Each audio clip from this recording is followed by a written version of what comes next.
જય માતા દોસ્તો, સ્વાગત કરું છું ફરીથી મારા બ્લોગ વિડીયોની અંદર. તો કોલેજ આવો, આજ તમને ખબર છે ફાઇનલી અમારા ઘરે મસ્ત મજાનું મશીન આવી ચૂક્યું છે અને થોડી વારમાં અમારે શીખશે જાહ્નવી બેન.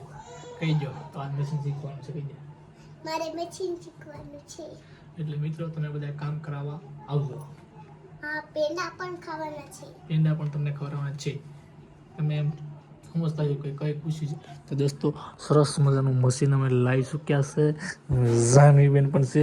તો ટૂંક સમયમાં હમણાં એક શીખશે મશીન, બરાબર છે. અને એ એમ કહે છે બધાને શું ખવડાવવાનું છે? પેંડા. પેંડા ખવડાવવાનું છે. ના મશીનના મશીનના પેંડા તમને ખવડાવવામાં આવશે. જાહ્નવી બેન તરફથી તમને પેંડા ખવડાવવામાં આવશે. અને ભાઈ નવા વિડીયો ઘણા તમને જોવા મળશે, કેમ કે હવે આજથી અમારા જાહ્નવી બેન અને હું એમનો કાકો, એ અમારી ભત્રીજી. તો અમને વિડીયો મસ્ત મજાના આવશે. હું તો રાજાની પત્રી છું. વિડીયોને લાઈક કરો, શેર અને સબસ્ક્રાઈબ કરવાનું ન ભૂલતા. કહી દે સબસ્ક્રાઇબ કરવાનું ન ભૂલતા. પહેલા સબસ્ક્રાઇબ કરી દેજો, તો એ પેંડા ખાવામાં છે. અહીંયા હું કહેશે સબસ્ક્રાઈબ પહેલાં કરજો, પછી તમને પેંડા મળશે. અને બે લાઈક દબાવવાનું ન ભૂલતા. મળીએ આગળ વિડીયોની અંદર.